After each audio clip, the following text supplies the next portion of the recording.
After not seeing him for a month, John just thrust a divorce lawyer's business card at me without even asking, "Are you okay?"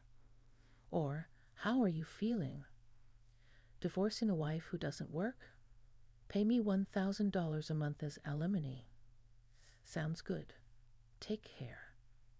John chuckled as he said this, standing beside him. Emily was wrapping her arm around his, wearing a similar smug expression. "Fine, let's divorce then," I said. I said it so casually that John seemed a bit surprised, but he quickly shared his smile with Emily. Good thing John isn't much of a thinker. It makes my plan easier to execute. After the divorce papers got approved, I decided to start my revenge plan on both of them. I would make them cry as a celebration of my recovery. My name is Sarah Wolf. I'm a 47-year-old illustrator, and I also work as a children's book author. I just love drawing. I have 2 childhood friends, John and Emily. They're important friends to me, and John is also my husband. It all started when John asked me out as I was heading to a different college after high school. I was surprised. I thought he was into Emily, but I couldn't say no to a confession from John, whom I had secretly liked. After some thought and consultation with Emily, I accepted John's proposal. Emily's behavior had been a bit problematic since teens, but she was still a dear friend to both John and me. However, Emily had a tendency to snatch other people's boyfriends and then dump them once they became obsessed with her, causing problems time and again. Her parents were concerned, so John and I often spent time with her to watch over her. John and I got married when we were 25. 4 years later, Emily brought her fiancé into our lives. His name was George, a professional working for a top-tier company. Nice to meet you, Sarah and John. I've heard so much about you. Looking forward to our future together. George was very polite, and we all got along immediately. We would get together during holidays and vacations, taking trips or going on long train rides to enjoy some drinks. However, things started falling apart after Emily got pregnant 2 years into her marriage. John and I originally had many siblings, so there was no worry about it. We decided we didn't need children. Both of us loved kids, but weren't keen on actively caring for them. Besides, we loved our freedom to travel and enjoy drinks.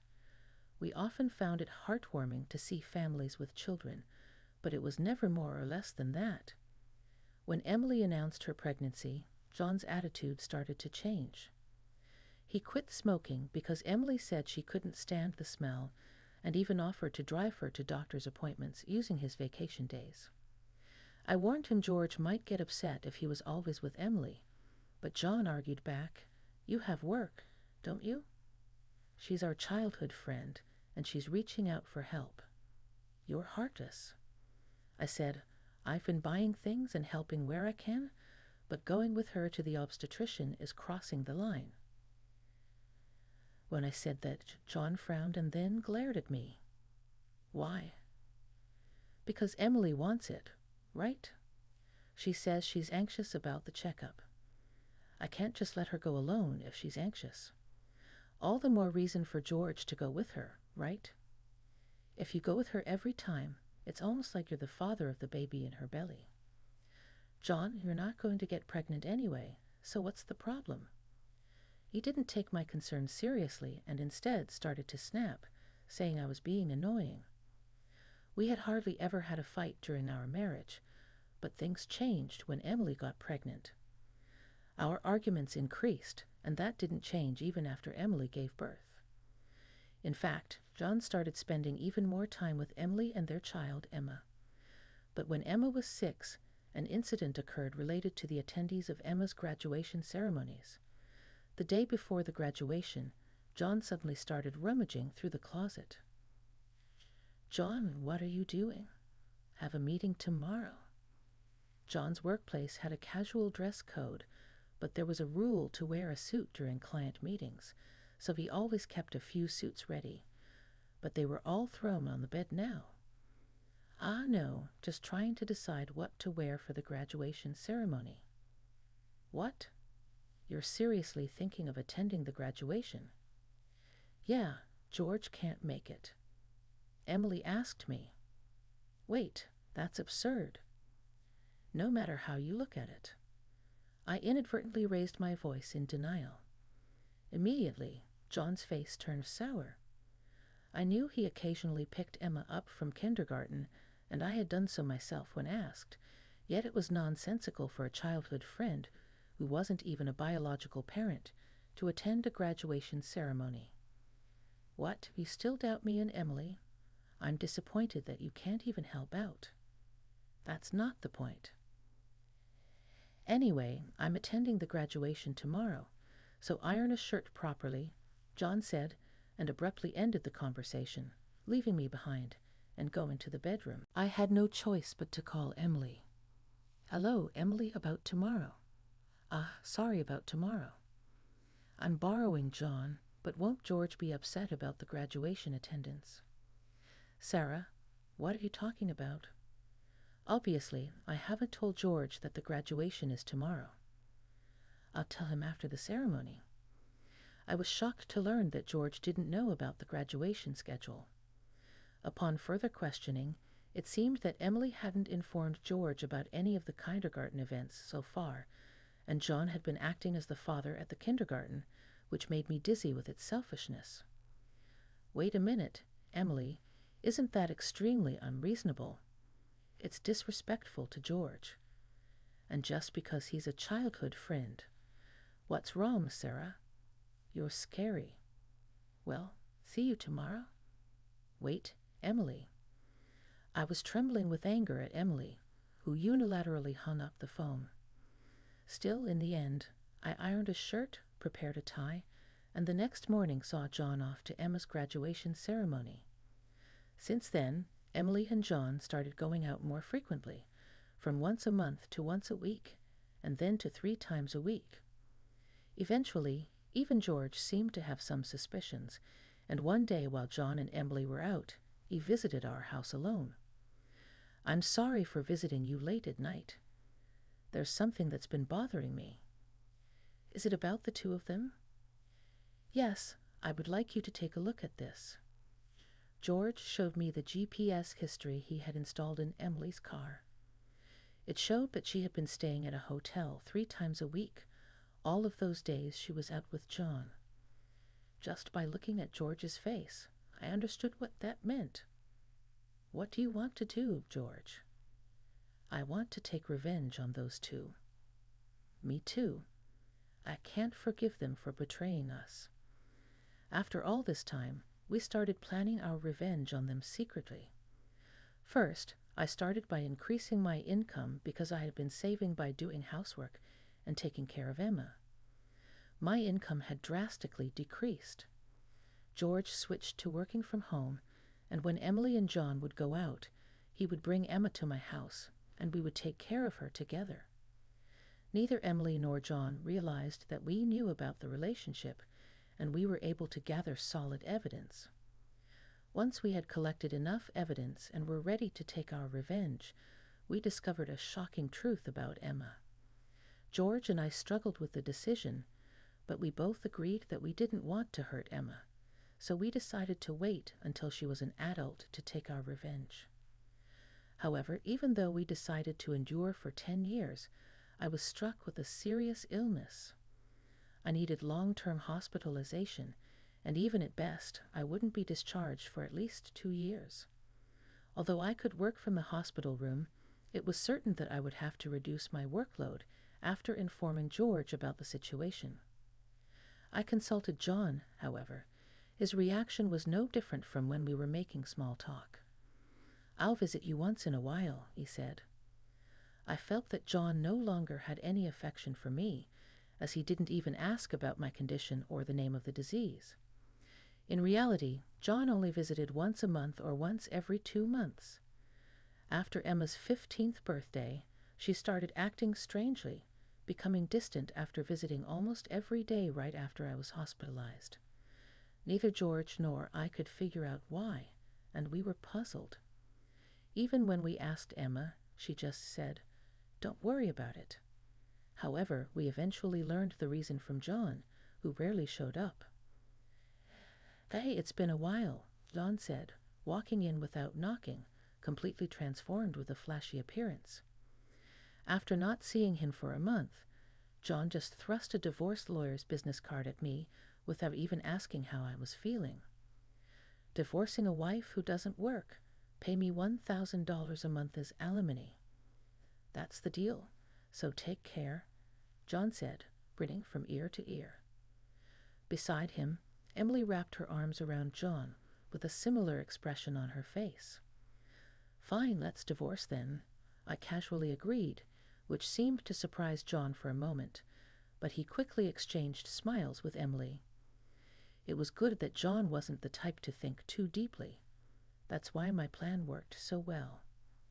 After receiving notification that the divorce was finalized from John, I decided to start my revenge plan against the two of them. I would make them cry as a celebration of my recovery. I promptly started taking action. First, I contacted George to transfer hospitals. Then, I informed my lawyer that they would be mediating between the two parties from now on. George began to act accordingly. He moved near my new hospital with Emma and started to visit me frequently. Emma still had a gloomy expression, but I was happy that she came to see me every day. Most of my belongings were already in the hospital room, so I told John to dispose of the rest. I didn't want to bring anything that the two of them might have touched into my new life. Once the hospital transfer and George and Emma's move settled down, I received a call from John. I had only left my seat for a few minutes, but my smartphone already showed 30 missed calls. I answered the phone, feeling exasperated. What the hell is going on? I could hear the voice of a troubled real estate agent behind John's panicked voice. I'd also heard Emily yelling, which made me feel sick. "What do you mean, what's going on? It's obviously about the house.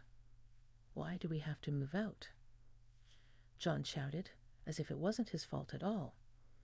I replied coolly, "Obviously, because that's my house." John seemed to have completely forgotten, but the truth was the house we lived in was a room I rented as a workspace when I started making a living as a freelancer.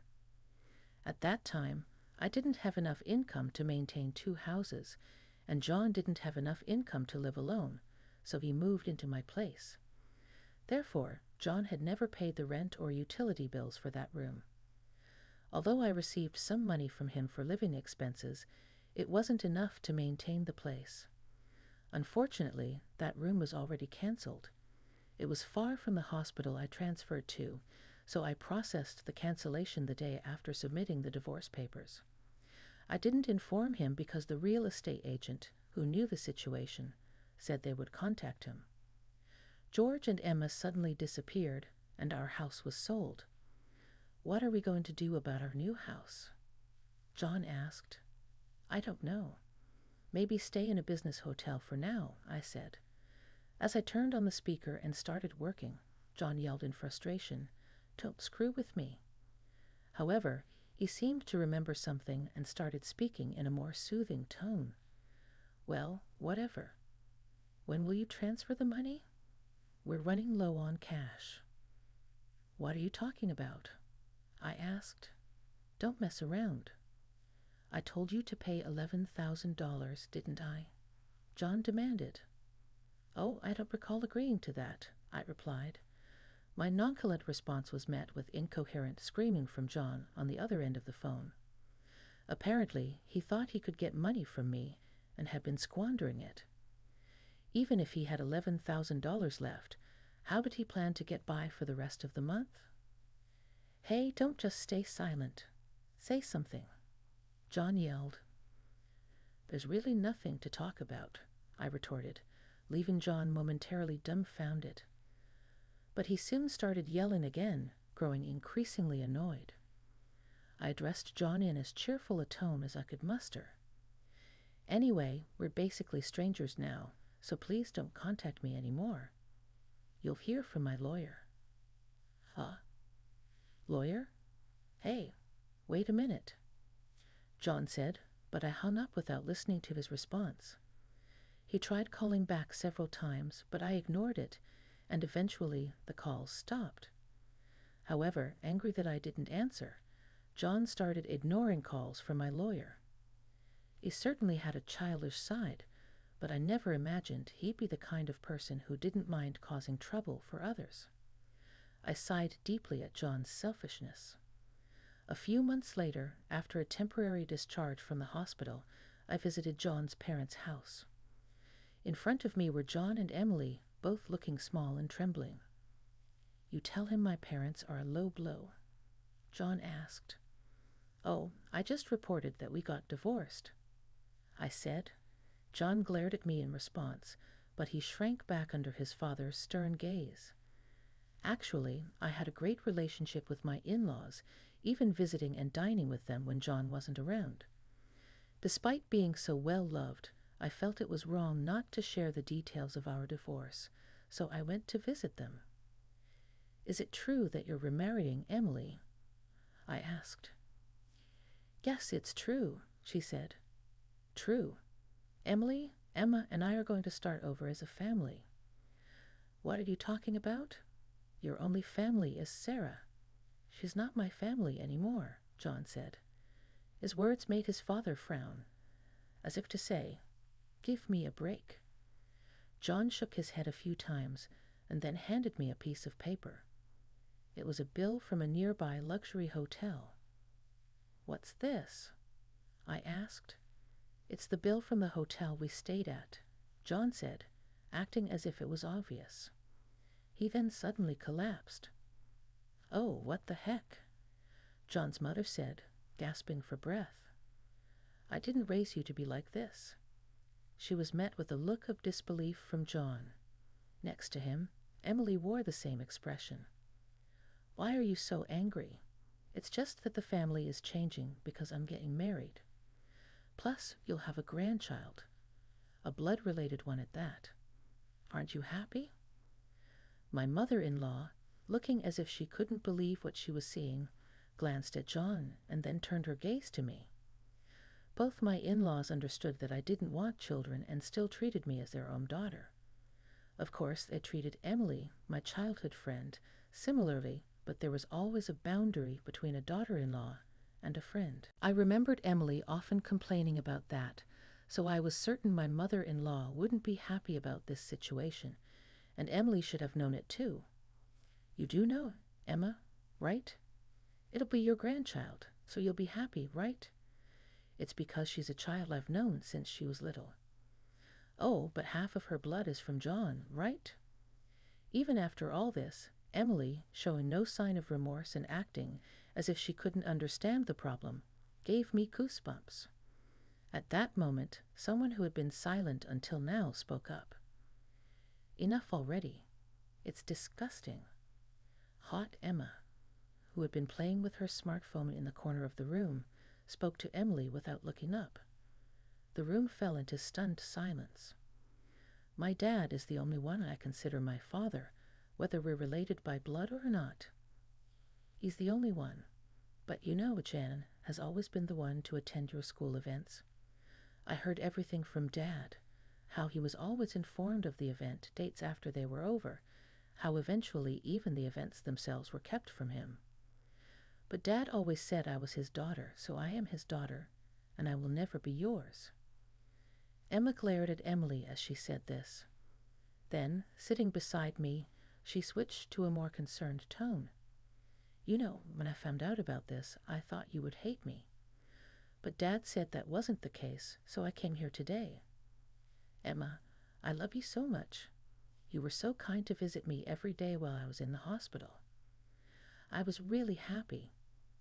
Sarah, Emma, perhaps relieved of her anxiety, teared up and hugged me tightly. It might indeed be a child resulting from an affair between John and Emily, yet it's a child I've taken care of for 15 years. There's no way I don't have affection for her. Speaking of which, Emily, weren't you curious why I wasn't surprised when I found out Emma is John's daughter?" "Ah?" Emily looked startled. Before she could speak, a new person entered the room. We knew from the start minus 10 years ago. Actually, George suddenly appeared. Understandably so, as she had recently unilaterally demanded a divorce, citing irreconcilable differences. I was shocked when you mentioned divorce. Oh, and unfortunately, you're not divorced yet. The divorce papers are still here. Didn't you notice? I figured it wasn't in Emily and John's nature to confirm things, but I couldn't help but be stunned that Emily, despite the 100-day waiting period for women to remarry, had noticed for months. So Emily is still my wife, and Emma is still my daughter. Well, since there won't be a wife, though. Wait, what do you mean? A 15-year-old can choose their parent? That's not true. Emma wants to be with Mom, right? Emily said that and looked at Emma. Emma frowned at Emily and held my hand. Emily was speechless at that and glared at me. Then John suddenly burst into laughter. So that's what it is. You two are together. Huh. But too bad, isn't it? Impossible to live on George's salary alone. Can you stop making weird assumptions? Also, it seems George earns double the amount you think. Emily knows about it. Huh. It's probably a bluff. Besides, it's impossible for you to work while dealing with your illness. You'll just die miserably somewhere. This time, I laughed at John's huge misunderstanding. Seeing this, John started laughing, which was getting frustrating. You didn't know about my income, did you, huh? It's probably just a bit more than a part-time job. No, it's different. My annual income is $500,000. John's eyes and mouth were wide open in shock. Emily was also stunned. In fact, over the past 10 years, I have become a popular children's book author, and my income had skyrocketed from essays, interviews, and more. Moreover, a film adaptation is planned soon, so my income is skyrocketing. Liar. Oh, do you want to see this? I said that and showed Emily my bank account screen. It clearly showed a large amount of money being deposited every month. Emily was at a loss for words when she saw it. Sarah, let's make up, huh? What are you saying?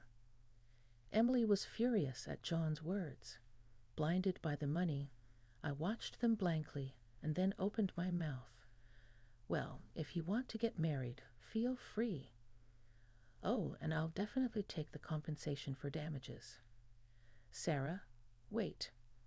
Ignoring John's words, I took Emma's hand, and after saying goodbye to my in-laws, I left their house. John originally worked at my father-in-law's company, but it was revealed that he was lying about going out for sales, and he was fired. My father-in-law planned to forcibly put him on a friend's fishing boat and work him to the bone. Working on a fishing boat was tough for an indoor-loving John, and he contacted me several times.